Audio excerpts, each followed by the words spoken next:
So usually I script the text for all my videos, but this time I'm going to be a little bit more freestyle, so bear in mind if this might be a little bit choppy when I'm talking to you. So I collected all the answers for all of your questions, but bear in mind that I obviously can't answer all the questions, and but I try to answer as many as possible, so this might become a 2 or 3 part video of all of your questions and my answers to you. Please bear in mind I will read the questions, but I'm not gonna tell the name because I don't want to butcher your names, so it's just gonna be written somewhere around here. Hi, my name is Boris Mono, I'm a film editor based in Hamburg, Germany, and this is the first video of my Q&A. Alright, so the first question is, let's say, hi Bo, why do you always introduce yourself in videos even if you do a review of a backpack? Well, I always introduce myself because I don't feel like that many people know me, and most of my viewers probably just look for a bag or a backpack or whatever on Google and find just one video maybe of the bag that they like and have never seen any videos of me. So I feel it's kind of polite probably just to introduce myself to the new viewers. Yeah, that's basically it, and probably it's going to be some kind of signature introduction to all my videos in the future, or it's maybe like a running gag or something like that. Who are you and how did you end up on YouTube reviewing bags and stuff? I think it would be interesting to know more about you and your background, what you do if you're not filming, and what led to your decision to do what you do on YouTube.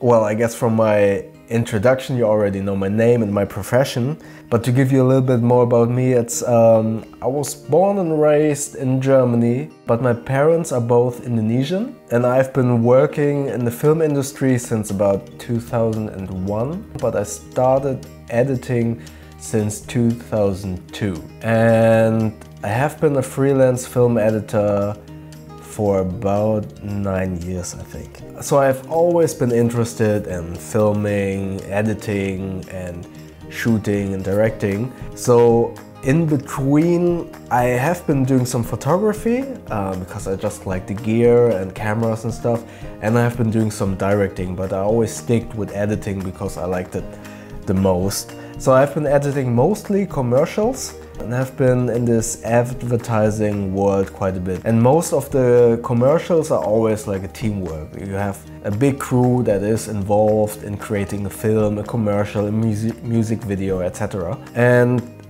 since I always like to create stuff, I wanted to have like an outlet besides this big productions with commercials.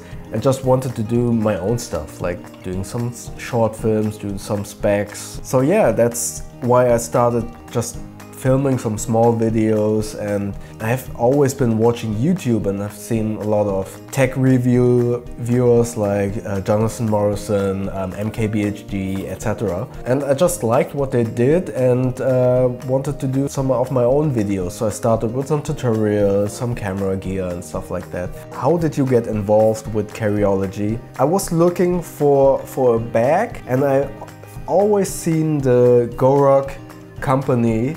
I really wanted that bag, but you only can get that bag from Gorak directly, so from the US. And with shipping and custom fees, etc., it was so expensive to get it. So I was researching for weeks and months just about this bag, if I really wanted to buy this bag, because it was about like $400 or euros with all included. And so I was saving up money, and of course if you want something you always like Google it, you read articles, you watch reviews, and I haven't found any reviews that were shot or filmed like tech videos. When I got the bag I just thought, okay, I haven't found any cool reviews. I have found good reviews, but not reviews that were shot in a way that I really liked. So I was just like, okay, let's try to do a bag review. I haven't seen any of those that were shot like with a lot of B-roll and detail shots and edited in a way. Most of the bag reviews were like, okay, camera on, I show the bag, that's it. So I shot the video, uploaded it, and then after it got some traction, I didn't have many views, like, I don't know, a couple of thousand or maybe something like that. Carrierology approached me and asked me, hey, do you want to be a contributor to carrierology, and do you want to do some bag reviews and just post those videos on carrierology? Yeah, and then it just went from there. But don't be mistaken, I'm not employed by carrierology, or I do not get any money. As a matter of fact, all of the videos that I make, I haven't earned any money with them so far, maybe someday in the future, but for now I don't earn any money. I'd rather invest a lot of money because I need to buy equipment. Obviously I already have a camera and stuff like that, but it did cost a lot of money. I have to pay the editing software. It's the Adobe CC, it's a subscription-based software. I have to pay fees for the music of every single video, so there goes a lot of money into all these videos, but I don't earn anything with them yet. But I like it. For now it's something like that I enjoy doing because I can do my own stuff, I can be creative with all that stuff, and more importantly I can interact with you guys. I really like answering all those comments, talk to you guys. Hi Bo, I don't know if you have done any studies in filmmaking or are you self-made? Also, how did you decide that you'd like to lead a creative life and choose a creative profession? I actually never studied anything, to be honest. After I graduated from school here in Germany, I did an internship at a film production company. And after that internship, which went about, I think it was a year, they employed me and I was the assistant editor and IT support at that film production company for overall 3 years.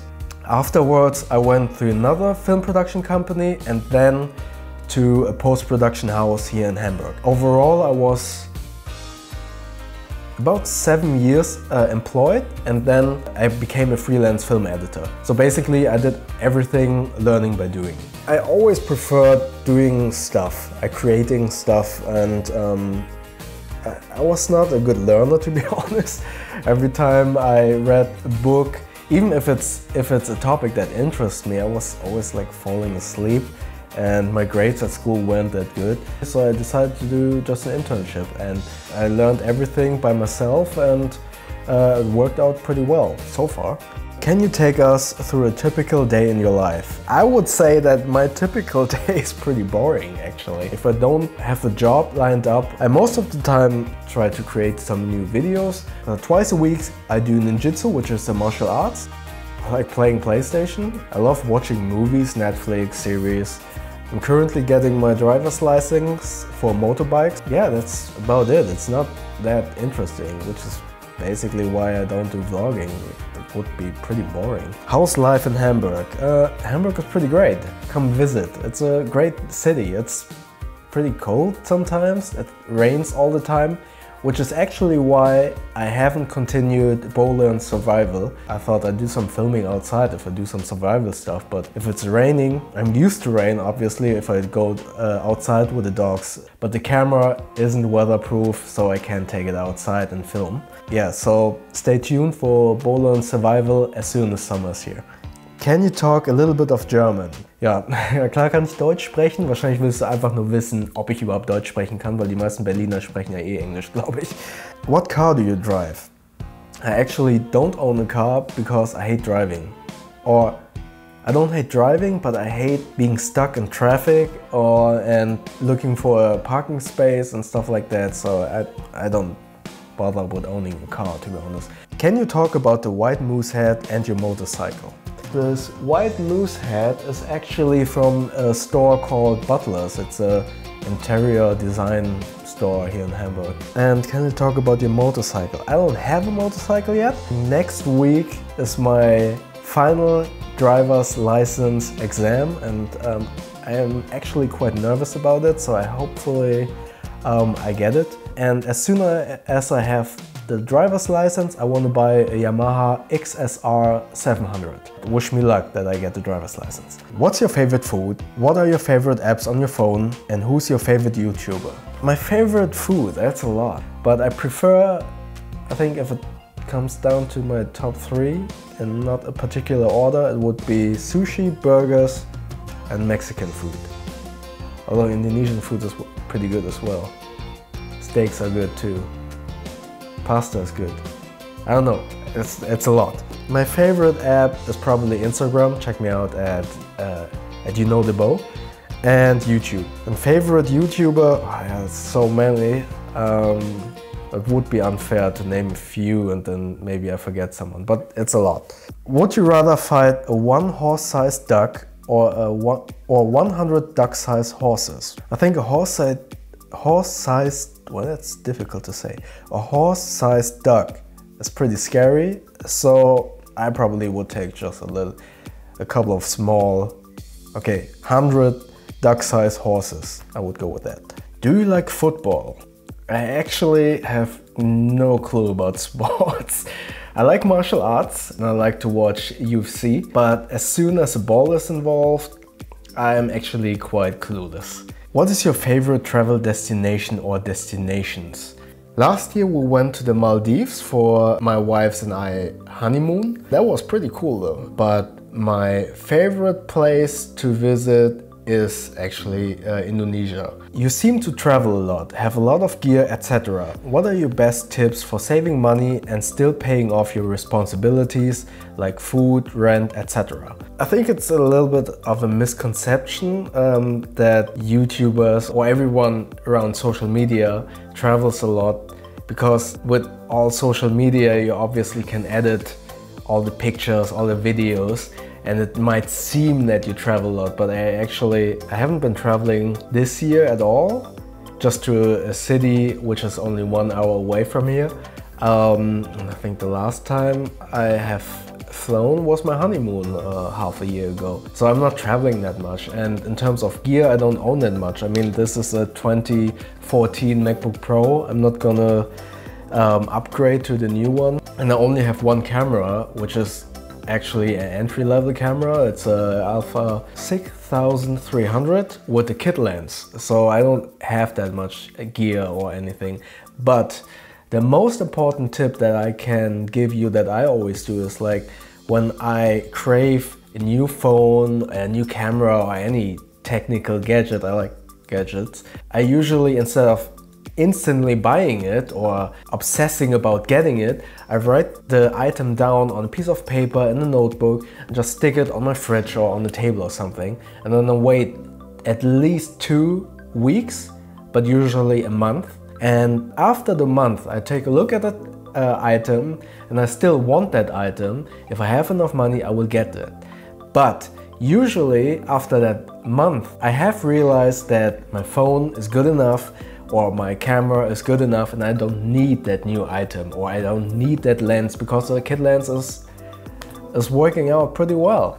So that helped me a lot to not spend too much money on items that I definitely don't need. Okay, there are still a lot of questions left, and I think this video is already probably pretty long, at least way longer than all the other videos I've done in the past. So I'm gonna split this video here or continue in the next video with another 20 questions or something. It was a little bit bumpy, of course. My camera stopped twice or something, and yeah, it's the first time for me speaking freely without scripting it in front of the camera. Usually I would ask you to ask me more comments, but there are still a lot of comments left that I have to answer. And yeah, click the like button if you enjoyed this video, and please feel free to subscribe to my channel and hit that little bell icon so you won't miss the second part and all the other new videos. Thanks!